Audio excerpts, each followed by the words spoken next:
Chancellor, Deputy Chancellor, graduands and guests, I now have the honour to invite Mr. Geoff Roberts to give today's occasional address.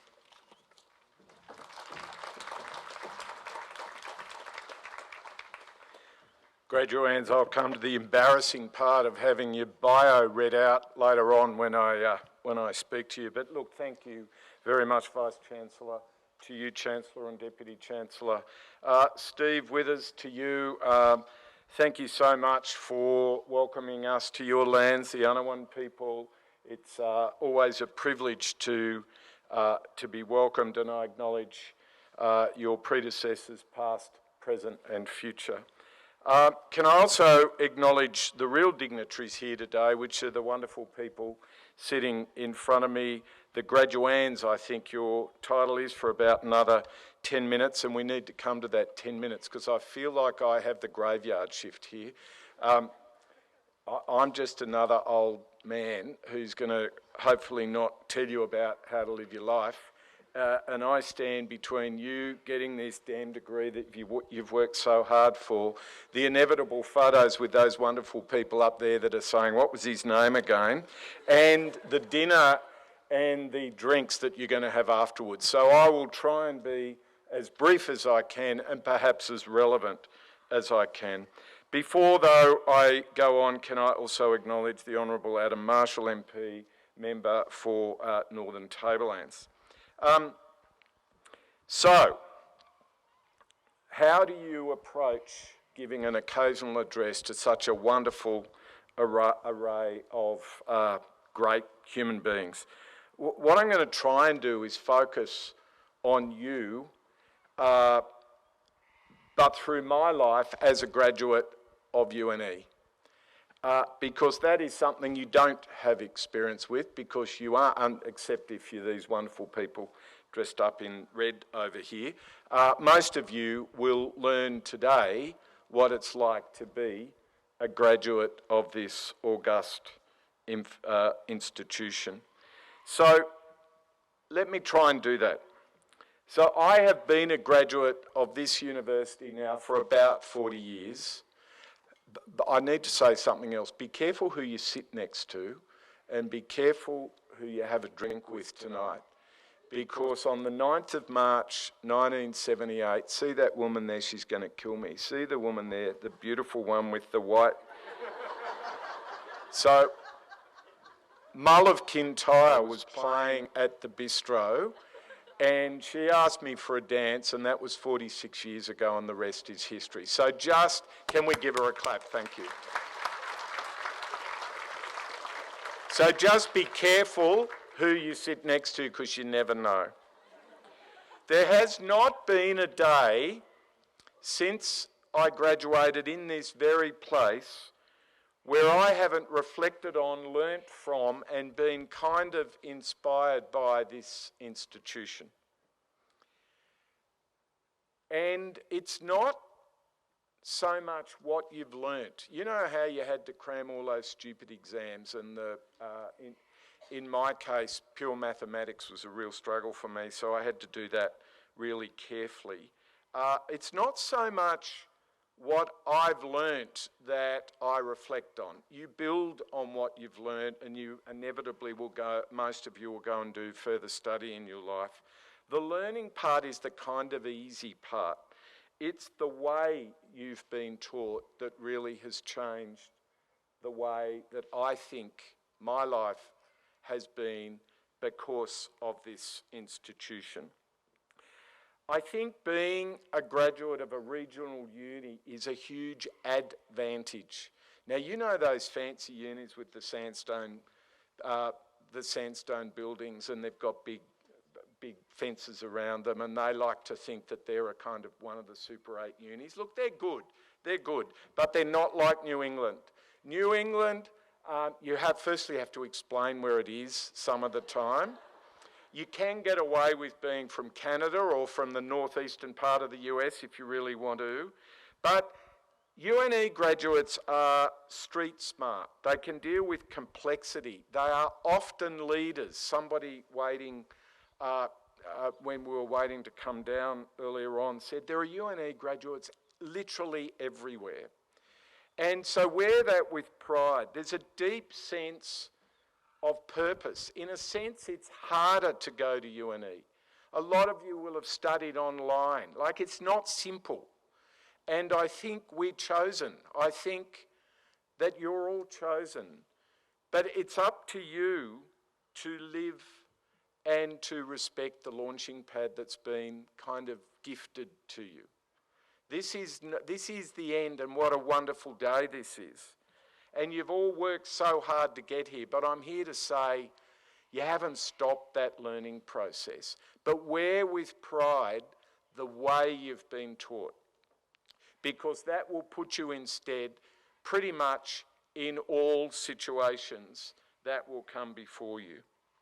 So what I really thought deeply about before today is, who are the best people I've ever worked with, and what are the discernible patterns of those, the best of the best? And I reckon there are 3 discernible patterns that I just quickly want to talk about today and share with you.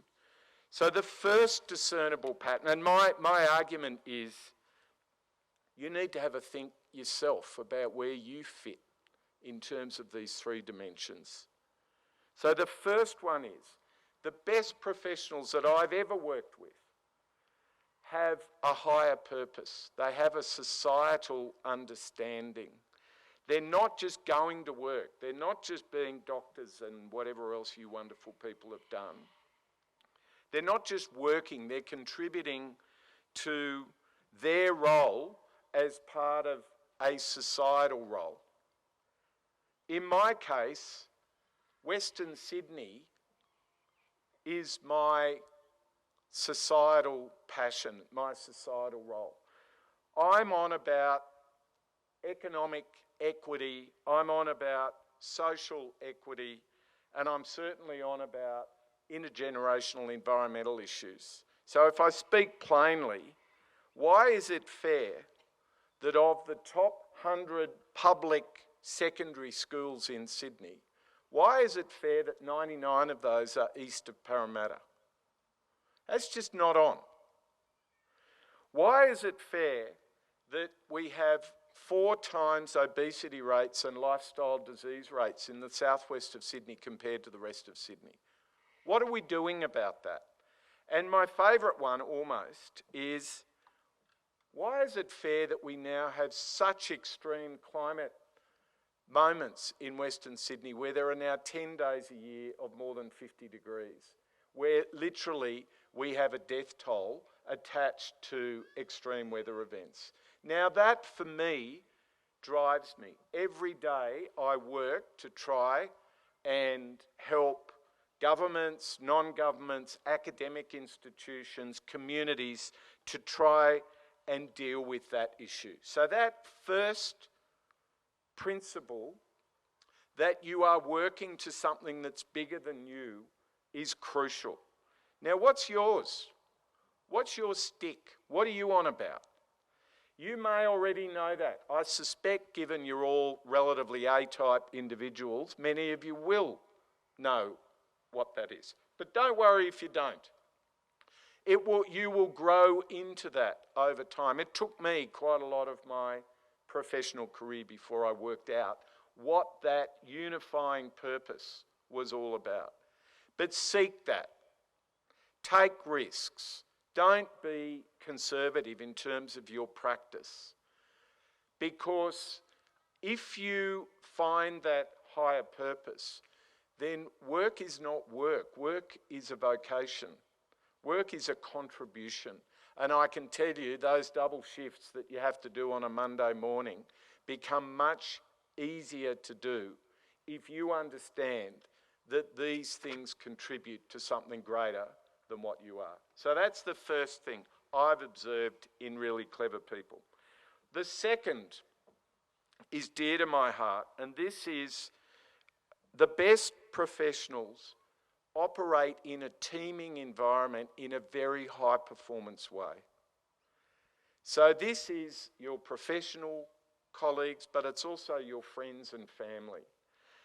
This is where when we're not, I'm trying not to be stereotypical here. We don't all have to sit at the head of the table like the Chief Commissioner or, with respect, the Chancellor or all these wonderful people up here. You don't have to do that. There are, in group dynamics, there's roles for everybody, but you have to be at the best of the role that you choose that suits your personality type. My own journey here, I think for the first half of my career, I was marginally obnoxious. I was a typical white, know-it-all, A-type, you're going to do it this way. I was quite good, but I didn't bring everybody with me. And it's only been in the last decade that I've been aware enough that I need to moderate some of my behaviours for full inclusivity. And I've got to tell you that working a lot with our First Nations people has helped me a lot in that regard, because in the Commission that's a big focus for us these days. So think yourself. Nobody is an island. So you've got your societal issues sorted. Now you're going to have to work out how you're going to operate in teams, because your knowledge is much more powerful in a teaming environment. So ask yourselves, what role are you going to play? And it might take you 10 or 20 years to really find your full mojo. It did me, but hopefully, if you think about this, you might get there faster than me. And the third key message and the third key contribution that I've seen in the best people is that individuals are the best that they can make themselves. They invest in themselves. They're not unilateral. They're not singular. They do this and this. It's like the Suzanne issue. This goes with that, goes with this, goes with that. Most of you are too young to understand that ad, but there will be some up on here that are amused at this point, I'm sure. Now, these people who invest in themselves sometimes are slightly annoying. You will know them, and you may be this style of person. They speak multiple languages. They go to yoga before they do their study. They go to all their lectures. They write their assignments exactly on time, or maybe even an hour beforehand. They go and see their mothers on a Saturday night. They do everything kind of perfectly. We're not after perfection here, but what we're after is a fulsome human being, somebody who is in the modern world, who's here for tomorrow. A lot of people my age did not do that. They singularly focused on one thing in their life, and they become boring. Don't become boring. Be the best version of you that you can be. Don't walk by. Get betterer, as my son says, every year. Don't be satisfied with where you've got up to today. What an amazing day, but don't be satisfied by that. So, in conclusion, think about what your part in society is. Think about how you're going to work in a teaming environment and be the best version of you that you can. It sounds kind of a little self-help book-like, but it's honestly, it's what I've learned. They are the people that distinguish themselves in my life. Now, for each of you, UNE provides a launching pad into that world. Today is such a wonderful day, and congratulations to every single one of you. You've all suffered and you've all gained, and those people up there have all suffered and gained as well. So enjoy this time, and then, what's today? Friday. Then from Monday morning, start thinking about what it's like being a graduate from the University of New England in Armidale, and how are you going to contribute to society, to the teams that you work in, and how can you make you a better person? Thank you so much for listening to me.